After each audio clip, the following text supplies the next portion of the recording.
El siguiente segmento, los animales como seres legales. Ahora tengo que habilitar a la exponente que va a hablar por Zoom. Y bueno, en primer lugar quiero yo pedir una disculpa por no poder estar presencialmente con ustedes. Asuntos universitarios me retuvieron en México y la verdad es que me apena mucho no honrar la invitación que generosamente me hizo mi querida amiga la doctora Vicky González Silvano para estar con ustedes. En segundo lugar, quiero agradecer, por supuesto, a la Universidad de Buenos Aires, a la Facultad de Derecho, al Departamento de Sociales, doctor Rabinovich, y evidentemente a la organizadora principal y coordinadora del grupo y comité de organizadores de este evento, que es la doctora Vicky González Silvano, por la oportunidad de poder estar hoy, el día de la fecha, con ustedes, compartiendo algunas reflexiones. Tuve la oportunidad de escuchar la mesa que me precedió y es muy interesante cómo se van interrelacionando los temas que estamos tratando desde distintos países de América Latina sobre el tema de los derechos de los animales. El tema que hoy propongo es el análisis de una tercera categoría jurídica, de un tertium genus, una nueva categoría jurídica, para poder incluir a los demás animales en la comunidad jurídica.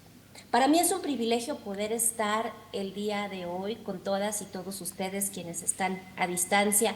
Veo a muchos queridos colegas de distintas partes del mundo conectados en línea, pero también sé que hay un auditorio muy nutrido de personas muy interesadas en el tema de los derechos de los animales. Para mí es un privilegio estar con ustedes. Es una pena que no pueda estar en el Salón Azul, bellísimo, pero es un privilegio. ¿Por qué? Porque la UBA, la doctora Vicky, muchos de quienes están presentes han sido parte de este cambio de paradigma que vivimos desde el año 2015, en el que por primera vez se incluye a los demás animales a través del caso Sandra en la comunidad jurídica y se les incluye, como se mencionaba ya en la mesa anterior, no solamente como seres sintientes, sino como agentes, el reconocerlos como sujetos de derechos, en lo cual Argentina tiene una gran tradición, una gran trayectoria.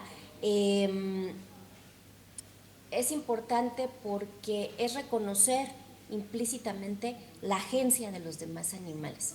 Y esto es un tema, el tema de la agencia animal, es un tema que hemos platicado con queridos amigos que hacen ética animal, que hacen filosofía de los derechos de los animales, como Patrick Lloret, por ejemplo, de la Universidad de Lyon en Francia. Reconocer a los animales como sujetos implica reconocer su agencia. Y bien lo decían en la mesa que me precedió, reconocerlos como agentes es reconocer su capacidad de obrar en el mundo, no solamente su capacidad de, como dicen en las lenguas sajonas, to be aware, darse cuenta de lo que les da, lo que les pasa, sino tener la capacidad también de actuar en el mundo, de transformar el mundo a través de su propia existencia. Y este fue un paradigma, un cambio de paradigma muy, muy importante que se vive desde Argentina y que ha tenido, como ustedes saben, es una onda expansiva, ¿no? Fue como una especie de bomba nuclear en el derecho y ha tenido efectos, ha tenido repercusiones en distintos sistemas jurídicos que han reproducido este modelo de incluir a los demás animales en la comunidad jurídica. Y entonces es precisamente en ese año, gracias al litigio y a las resoluciones que recayeron en diversas instancias, en el caso Sandra, como ustedes bien saben, que los animales dejan de ser heideggerianamente pobres en el mundo jurídico para convertirse en miembros de la comunidad jurídica. Sin embargo, han pasado ya casi 10 años, estamos a muy poco de que se cumplan los 10 años de esta resolución y hemos visto cómo el derecho en toda América Latina, por decirlo menos, ha estado haciendo esfuerzos para poder incluir a los demás animales como agentes jurídicos en la comunidad del derecho. Es muy interesante porque se han explorado 4 formulaciones a partir de estas resoluciones de algunos esfuerzos de constitucionalización en nuestro país. Por ejemplo, en México tenemos la Constitución de la Ciudad de México, pionera en este sentido, y otras constituciones estatales que empezaron a explorar la categoría de seres sintientes, ¿no? Algunos códigos civiles, tenemos el Código Civil francés, que es más o menos de la época del caso Sandra, Código Civil español más recientemente, han explorado la categoría de reconocer a los animales en compañía como sujetos de derechos. En fin, ha habido un conjunto de esfuerzos para incluir a los demás animales. Y se han generado resultado de estos esfuerzos, tanto en las jurisprudencias europeas, latinoamericanas, como en el constitucionalismo de nuestros distintos países, los códigos civiles. Podemos agrupar estas categorías en 4 clasificaciones, ¿no? La primera de estas clasificaciones es personas no humanas, ¿no? El primer intento de incluir a los demás animales con una categoría diferente al de cosas, o al de objetos de propiedad, al de recursos, es el de personas no humanas. También se intentó en esos primeros momentos el de sujetos de derechos, el de seres sintientes como tercera categoría y el de sujetos de especial protección, que es una categoría muy interesante que se exploró en el constituyente chileno para incluir a los demás animales como agentes de la comunidad jurídica. Sin embargo, estas 4 fórmulas per se, o estas 4 categorías, pueden representar ciertos inconvenientes, y me voy a detener un poquito en analizar primero los inconvenientes de la categoría 1 y 2, que son la categoría de persona y la categoría de sujetos de derechos. Diversos autores hemos hecho críticas a estas primeras categorías. No dejamos de reconocer lo importantes que han sido en este primer momento histórico. Repito, estoy hablando de los años 2015, 2016 y los 3-4 años siguientes. No dejamos de reconocer lo importante que han sido estas categorías en el rompimiento del paradigma del binomio persona-cosa para intentar incluir a los demás animales. Sin embargo, tanto la categoría de persona no humana como la categoría de sujetos de derechos tienen un fuerte anclaje antropocéntrico. ¿Por qué? Porque su fundamento está en la racionalidad, la autonomía y la interdependencia, que son los 3 criterios o las 3 categorías con las que Kant define, ¿no?, lo que es ser persona. Entonces es muy interesante porque, por ejemplo, el concepto de persona, y por eso es que los civilistas y la mayoría de quienes no están en el derecho animal tienen grandes resistencias para incluir a los demás animales en la categoría. Es una categoría que tiene un fuerte arraigo pues en el derecho romano. Sin embargo, aquellos que hacen la crítica de que la categoría de persona viene del derecho romano y no admite a los demás animales, suelo yo recordarles que en el derecho romano antiguo, en el derecho romano clásico, ni las mujeres ni los niños éramos considerados como personas. Entonces, esto me sirve para argumentar que el concepto de persona ha ido evolucionando, se ha ido ampliando y bien podría explorarse pues para incluir a los demás animales. Y eso pienso que fue la justificación, y así está en varias de las primeras resoluciones, en varios de los primeros textos que hablaban de esta categoría de persona no humana como una categoría favorable para los demás animales. Sin embargo, sigue siendo una categoría antropocentrada, sigue siendo una categoría que tiene un fuerte arraigo en los sistemas romano civilistas y que es asimilable de manera casi exclusiva a los seres humanos. Entonces, sería interesante pensar si es posible considerar otras categorías que no fueran necesariamente estas que ya tienen una fuerte impronta civilista y romanista, ¿no? La categoría de sujeto per se tiene una gran profundidad filosófica, y en el derecho encontramos que pareciera ser que la definición de sujetos de derechos es una definición tautológica, Si nosotros analizamos, nuestros sistemas jurídicos han ido incorporando la categoría de sujeto de derechos sin hacer una reflexión demasiado profunda en qué implica ser sujeto. Si volvemos al derecho romano, el subjectum, el sujeto, era aquel que estaba, como su etimología latina indica, sujeto a la autoridad de otro. Entonces pareciera ser una definición harto contraria a la que entendemos hoy como sujeto de derechos, ¿no? Sin embargo, es en la filosofía escolástica, ¿no?, los padres de la Iglesia, quienes empiezan a traer hacia el campo de la filosofía política la categoría de sujeto, ya con una visión muy diferente a la que tenía el sujeto en el derecho romano, ¿no? Y es esta idea de sujeto como agente la que traen autores como Spinoza, Descartes y Leibniz a la filosofía política, y de ahí pasa al derecho.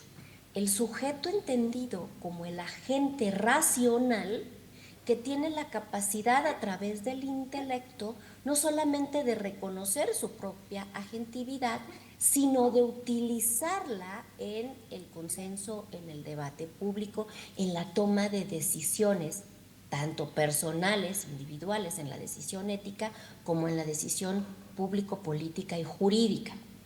Por eso es que digo que el concepto de sujetos, pues sí, tiene también un fuerte arraigo antropocéntrico porque tiene este sesgo de la racionalidad. Y aquí hago un paréntesis. No es que yo esté negando la racionalidad a los demás animales.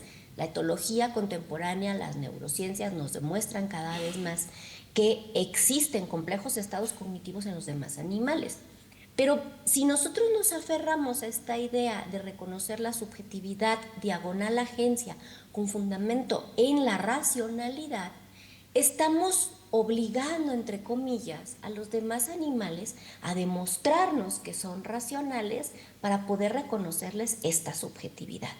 Si ustedes observan, las primeras resoluciones, incluyendo la del caso Sandra, fundamenta este reconocimiento de la subjetividad animal en los complejos estados cognitivos de los grandes primates y en la cercanía ontológica que estos estados cognitivos provocan de entre los grandes primates y el ser humano, ¿no? En esta cercanía filogenética que se traduce en una cercanía ontológica.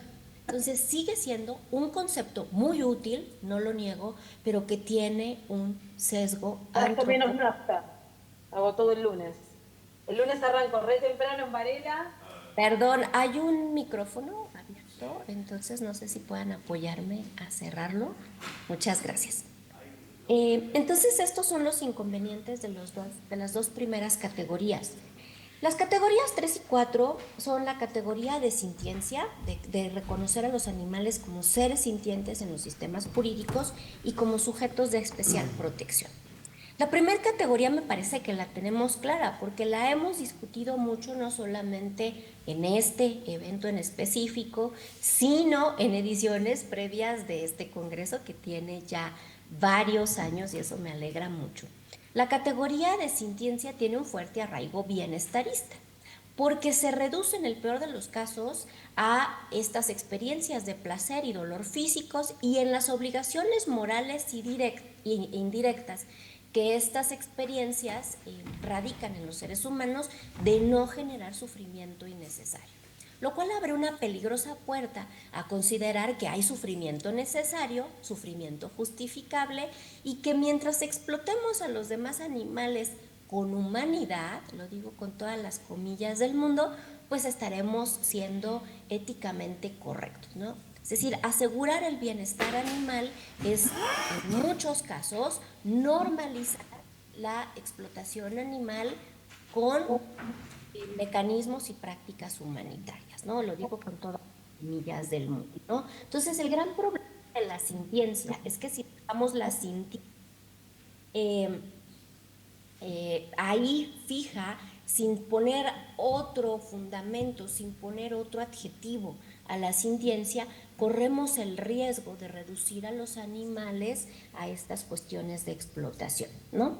La otra categoría, les decía yo, viene y debemos agradecérsela muchísimo a los colegas chilenos que estuvieron participando en el debate constituyente más reciente, que es el tema de sujetos de especial protección, ¿no?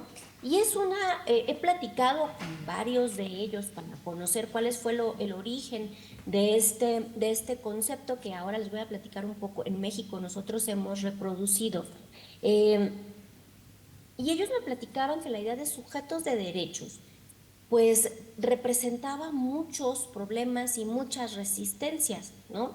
Por esta visión antropocéntrica de que los únicos sujetos de derechos son los seres humanos, ¿no? Y todas estas cuestiones de la racionalidad, de la autonomía, etcétera. Y por eso es que ellos pensaron en esta categoría de sujetos de especial protección. Quiero decir que fue una categoría muy controvertida en su momento, porque hubo amplios sectores del animalismo, del activismo, de los académicos de los derechos de los animales, no de los académicos bienestaristas, sino de los académicos de los derechos animales, que decían que era una categoría ambigua y que era una categoría que reducía a los animales a ser sujetos de segunda clase. Yo no lo veo así, no comparto esta visión, porque a final de cuentas estamos hablando de cuestiones lingüísticas, que es importante tener en el derecho y abrir puertas para que a través del litigio estratégico, a través del desarrollo en legislaciones secundarias, puedan irse delineando. A mí en lo personal me parece que incluir la categoría de sujetos de especial protección como un tertium genus, es decir, como un rompimiento entre la dicotomía persona, cosas, puede ser muy interesante, porque para efectos prácticos puede tener los mismos efectos jurídico-jurisprudenciales y en normativa secundaria que el ser sujeto de derecho. Y esto va a depender, por supuesto, de los litigios estratégicos y de la sabiduría del legislador secundario de cómo categorizar qué implica esta especial protección jurídica, ¿no? Yo siempre hago la analogía, cuando hablo de sujetos de especial protección, de cómo han ido avanzando los derechos de la niñez en nuestros sistemas jurídicos. Hasta hace muy poco, los derechos de la niñez era una categoría que no existía en nuestros sistemas jurídicos. Y un primer paso fue reconocer a las niñas como sujetos de especial protección. Y ha sido a través de, como en México, de leyes de protección de niñas, niños y adolescencias, a través de ciertas normativas secundarias y de jurisprudencias, como se ha ido delineando este marco de especial protección jurídica para la niñez. Entonces, por eso creo que este es un término muy interesante de poder explorar. El único riesgo que yo le veo, y lo he platicado tanto con los colegas chilenos, es que si lo dejamos solamente así, constitucionalizado, sin que haya un desarrollo a posteriori, tanto en la legislación secundaria como en las políticas públicas, pues va a correr el riesgo que hemos visto en las declaratorias constitucionales de los animales como seres sintientes, quedarse en buenos deseos, en lindas letras, blanco y negro, y no traducirse en realidades jurídicas, ¿no? Por eso es muy importante ir viendo cómo vamos explorando esto. Y aquí hago un paréntesis para comentar el caso que estamos explorando en México. Como ustedes saben, en México se acaba de reformar en febrero de este año nuestra Constitución para incluir en el artículo 4 constitucional el reconocimiento, pues no de los animales como sujetos de especial protección como nosotros hubiéramos querido, pero sí obligaciones estatales para evitar el maltrato hacia los demás animales con fundamento en la sintiencia. Es decir, es una reforma constitucional que reconoce a los animales como seres sintientes y deriva obligaciones explícitas estatales de evitar, de sentar bases para evitar el maltrato y la crueldad animal. Este es un primer paso, no es un paso suficiente y que vaya a obrar como una varita mágica, porque nos ha dejado mucho trabajo pendiente a quienes hacemos derecho animal, a quienes hacen litigio estratégico en favor de los demás animales, a quienes trabajamos con las legislaturas locales, provinciales, como se conocen en Argentina, para ir desarrollando qué se entiende por ser sintiente y cómo podemos ir articulando esto en la realidad jurídica. Por eso es muy interesante el ejercicio que yo quiero comentarles, que deriva de algunos de los constituyentes locales, de los constituyentes provinciales, que están explorando la categoría de seres sintientes sujetos de especial protección. ¿Por qué iniciar con la delimitación de seres sintientes? Porque es la categoría que nuestra Constitución Federal nos da. En el artículo 73 de la Constitución, también recién reformado, se establecen atribuciones para que se generen normas generales para la protección de los animales. Y dentro de estas normas generales no solamente se contempla que exista por primera vez en nuestro país una ley general de protección y bienestar para los animales, sino la posibilidad, con fundamento en diversos artículos constitucionales, de que las constituciones locales, provinciales, como se conocen en otros países de América Latina, puedan ir desarrollando estas bases. A raíz de esto, se hizo una primera iniciativa para la Constitución de Baja California para incluir la categoría de los animales como seres sintientes sujetos de especial protección, articulados con un conjunto de políticas públicas y legislaciones secundarias que desarrollen esto. Y para mí es una gran satisfacción, un gran orgullo poderles comentar en este foro internacional que ayer fue publicada la reforma constitucional del Estado de Baja California, de la provincia de Baja California, en la cual en el artículo 7º de esta Constitución se reconoce a los animales como seres sintientes sujetos de especial protección. Esta es la primera Constitución en el mundo que reconoce a los animales como sujetos. En la ponencia previa, en la mesa previa, hubo 2 ponencias que hicieron énfasis especialmente en el reconocimiento jurídico de la subjetividad animal. Por eso esta Constitución es muy importante, y además es muy importante porque está articulada con lo que en Baja California se va a llamar el Sistema Integral de Protección Animal, por sus siglas SIPA. Así como en México tenemos sistemas integrales de protección a la niñez que establecen un conjunto de legislaciones constitucionales, de legislaciones secundarias en códigos civiles, penales, de leyes especializadas como son la Ley de Protección de Niñas, Niños y Adolescentes, políticas públicas como son el tema de educación, de la incorporación del principio de interés superior de los menores en la jurisprudencia, etcétera. Estamos buscando, porque ya existe de facto en Baja California, que haya un sistema de políticas públicas y de legislaciones secundarias que articule y desarrolle el contenido de este artículo 7º. ¿Qué legislaciones se están proponiendo? Se está proponiendo la reforma al Código Penal de la provincia del Estado de Baja California para retomar el modelo, y aquí de nuevo me siento muy feliz de poder compartir esto con los colegas argentinos, para poder reproducir el modelo de la Ley 14346 y reconocer a los animales como víctimas de delito.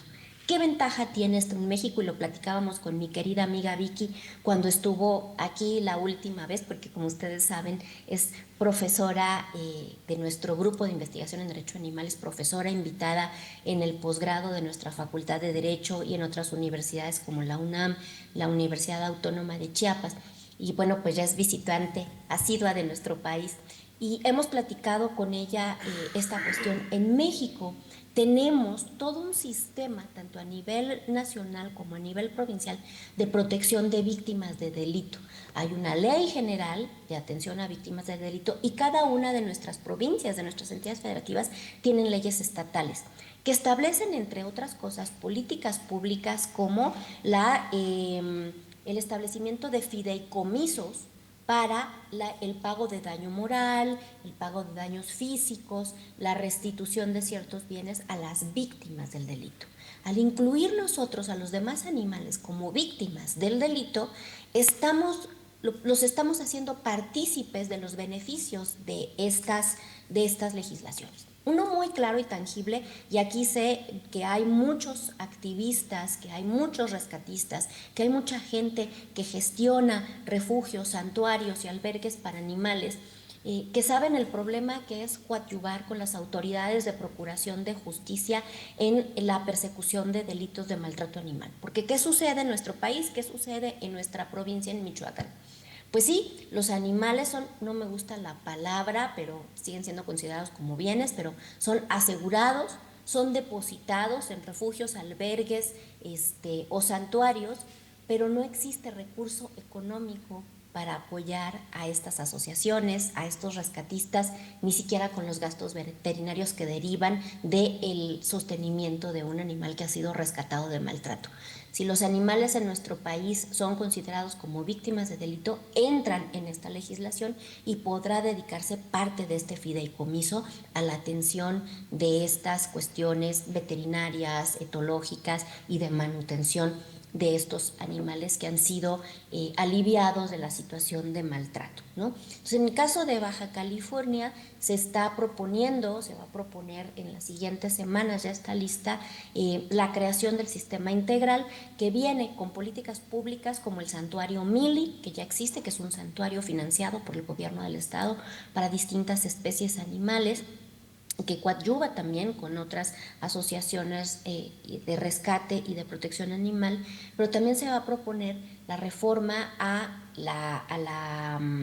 al Código Penal. Ellos ya tienen una fiscalía especializada para la atención de los delitos de maltrato y crueldad animal, entonces se va a articular con esta fiscalía y se va a crear también otra serie de legislaciones como las reformas al Código Civil para incluir a los animales en compañía y de otras especies como sujetos de derecho, el principio de familia multiespecie, etcétera, ¿no? Entonces, si se fijan, esta es un interesante ejercicio exploratorio de cómo se pueden articular distintas categorías, como la de seres sintientes, como sujetos de especial protección, siempre cuidando que haya un desarrollo legislativo secundario y de política pública que articule muy bien qué se entiende por ser un sujeto de especial protección, porque de nuevo, si no, quedan pues ahí volando en el aire estas categorías.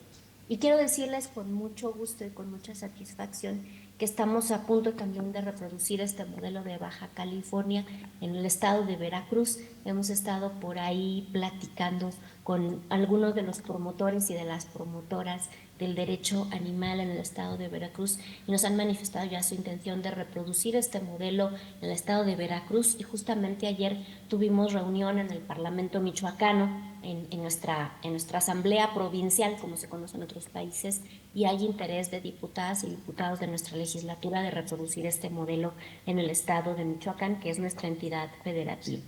Entonces, estos son ejercicios que hemos estado haciendo en nuestro país de crear terceras categorías que rompan este binarismo.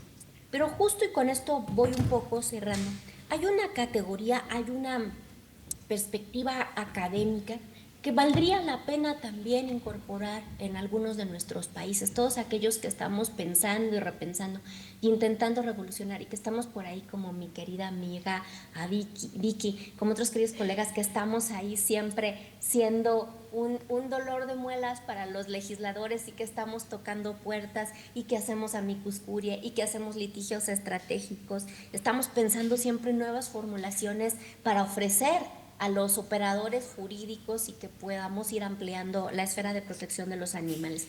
Hay una categoría muy interesante que trae a la teoría en 2021 una autora canadiense que es Manisha Deka, que tiene un libro que es Animals as Legal Beings, los animales como seres legales. Es este libro para quien quiera consultarlo.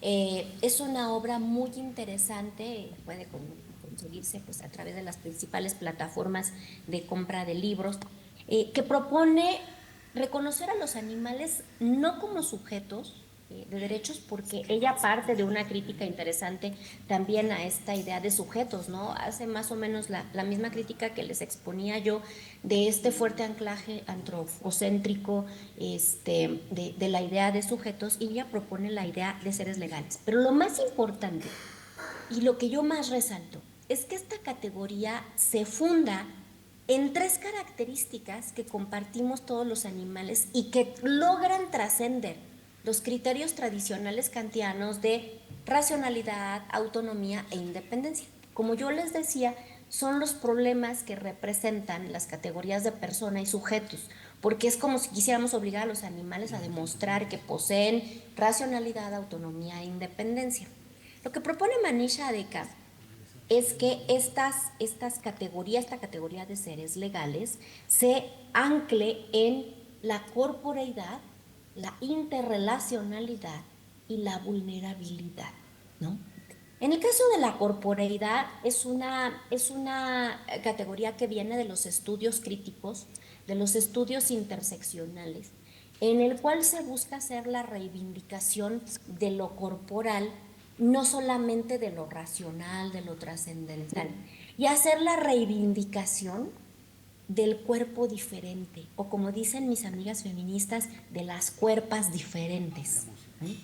Hacer una reivindicación de que todos los cuerpos son valiosos y no solamente los cuerpos que se ajustan a este ideal heteropatriarcal del hombre blanco heterosexual, y todo lo que es diferente a este modelo ideal de cuerpo puede ser instrumentalizado. Ese es el fundamento, ¿no?, del supremacismo y tal, ¿no? Y sí, estoy concluyendo ya con esto. Prometo que en 5 minutos, o como decía mi presidente Peña Nieto, en menos, como en 7, vamos a concluir, ¿no? Este es el primer criterio que nos propone Manisha Deka.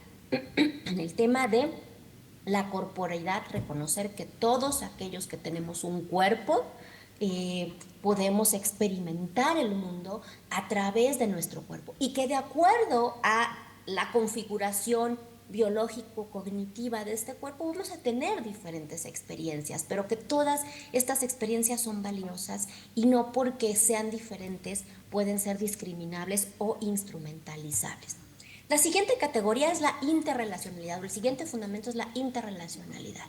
Y aquí retoma los textos de Mark Bekoff y Jessica Pearl de un libro maravilloso que se llama Wild Justice, Justicia Salvaje, ¿no? Habla de cómo los demás animales, justo lo que decían en la mesa que me precedía, tienen ciertos intereses que van más allá del interés de sobrevivir, porque ese es un interés que desde los filósofos clásicos, ¿no?, Plutarco, Porfirio, el mismo Aristóteles, ¿no?, pasando por otros filósofos como Bentham, reconocen. Es el fundamento de la sintiencia, el interés en no experimentar dolor, el interés en experimentar placer y el interés en conservar tu vida, ¿no?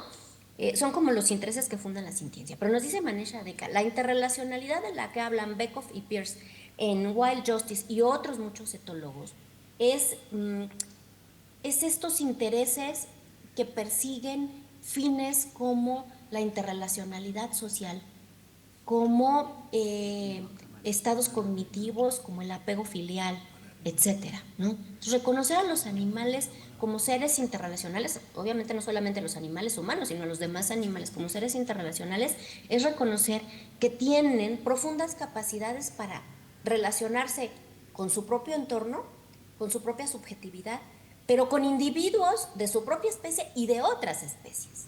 Y de esto derivan un conjunto de intereses que deben ser reconocidos ética, política y jurídicamente dentro de la toma de decisiones, ¿no? Entonces esto es muy interesante y nos lleva a el tercer fundamento, que es la vulnerabilidad. Y ojo aquí, de nuevo, estudios críticos animales y estudios interseccionales. La vulnerabilidad no vista como una característica intrínseca, ¿no? Por ejemplo, las feministas hemos luchado mucho porque no se diga que las mujeres somos vulnerables, ¿no?, porque ya es reducirnos ontológicamente. No, estamos en situaciones de vulnerabilidad.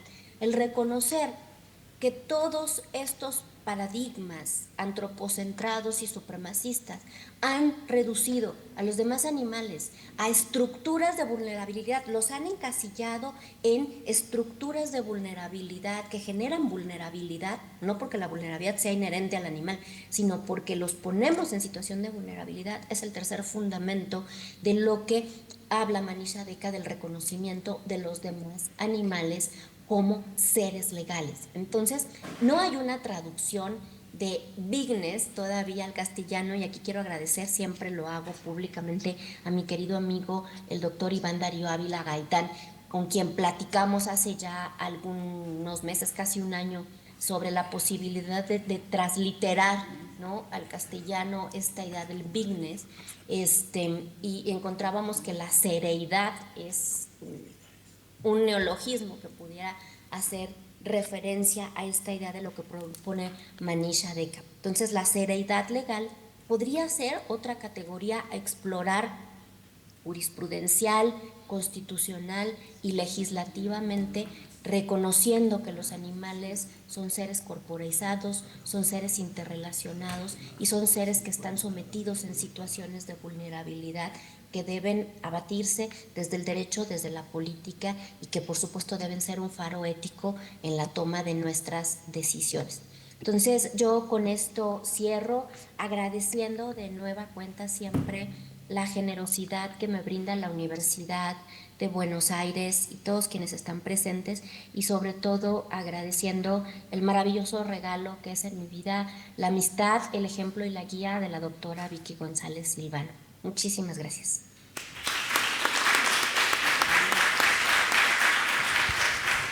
Rosy, no te vayas. Beso a mi Vicky. Bueno, ¿me escuchás, Rosy? ¿Me escuchás, Rosy? Ok. Bueno, vamos a comunicarles a todos, y te voy a comunicar a vos.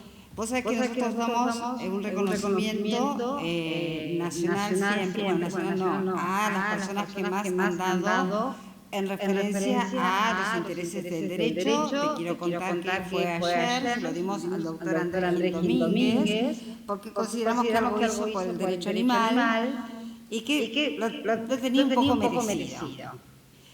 Pero nos dimos cuenta, desde la materia, especialmente mis colegas, se dieron cuenta que tenemos muchos argentinos, pero también tenemos muchos extranjeros. Y que si vamos de uno por año, vamos a estar muchos años, mucha gente va a tardar un montón. Entonces te queríamos comentar y hacer partícipes a todos, ¿no? Que este año vamos también a hacer, y ya que estás virtualmente, desgraciadamente, pero igual has recibido un premio importantísimo, una reconocida investigadora de su propia universidad, un premio que se lo dan a uno solo. Así que, entonces, bueno, yo quiero decirte que saliste sorteada, que sos vos, la que este año va a llevarse el premio. Desgraciadamente lo tendremos que alcanzar. Tendré que viajar a México obligada, ¿no? No sé si lo podés ver acá. ¿No? Cuando te hago la entrega, dice Rosa María de la Torre Torres, en reconocimiento a su labor destacada en la defensa de los derechos de los otros animales, 10 años de la materia de derecho animal, Facultad de Derecho, mayo 2025. Esto es para vos, se te va a ser entregado en mano en cuanto te vea. Por supuesto, estamos en México. Pero será entregado para vos, es un reconocimiento que te hace la materia en el Congreso, en el marco del Congreso, a los extranjeros, por lo que aportan al derecho animal, sos la primera que recibe. Esto significa que invitamos a competir que los restos de los extranjeros que siguen viniendo vengan, porque seguramente los chicos van a decidir algún otro el año que viene. Pero más que todo, creo que lo tenés bien merecido. Acá no pesa la mitad, acá no pesa nada, acá pesa el trabajo. El trabajo que has hecho desde la academia, desde el litigio, desde presentarte en expedientes argentinos como GIDA, como Amicuria, dar fundamentos. Yo sé lo que hiciste en Baja California para que eso saliera, ¿no?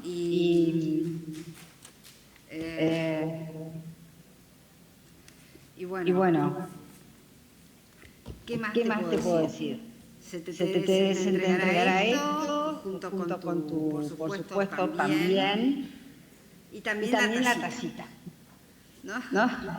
Todo eso, pero bueno. Felicitaciones, el reconocimiento ha sido este año a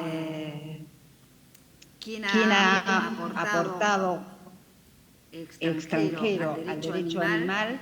Este año ha sido la doctora Rosa María de la Torre, la que ha salido en nuestro primer reconocimiento.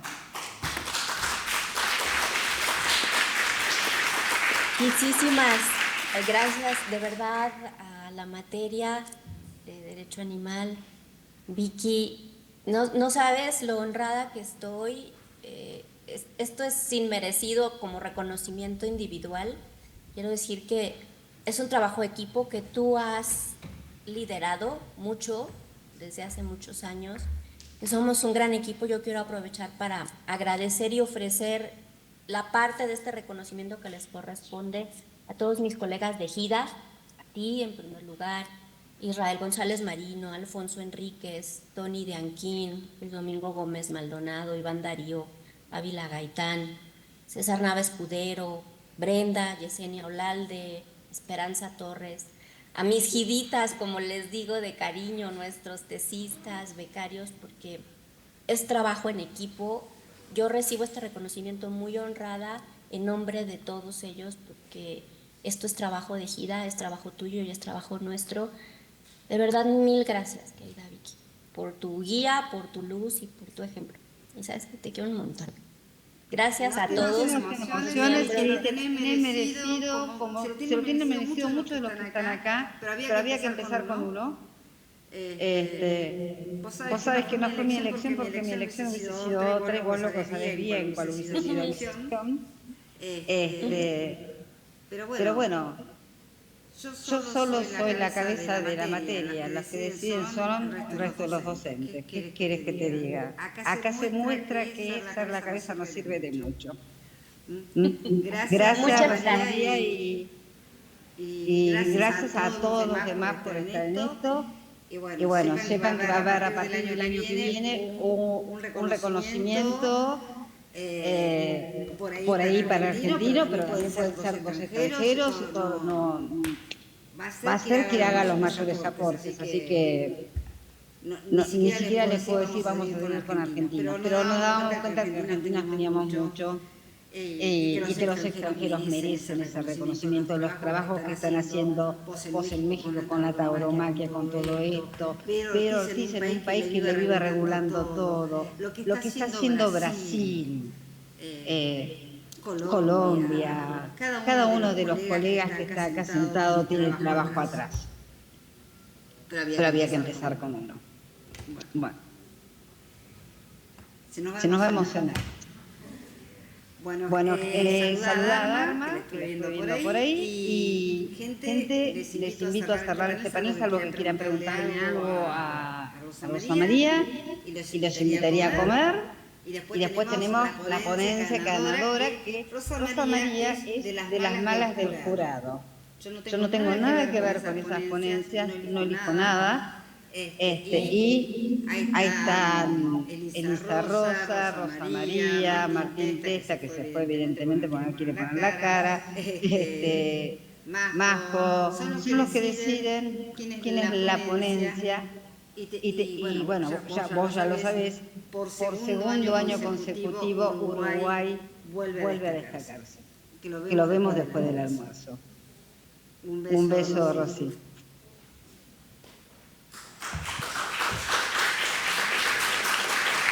Mm-hmm.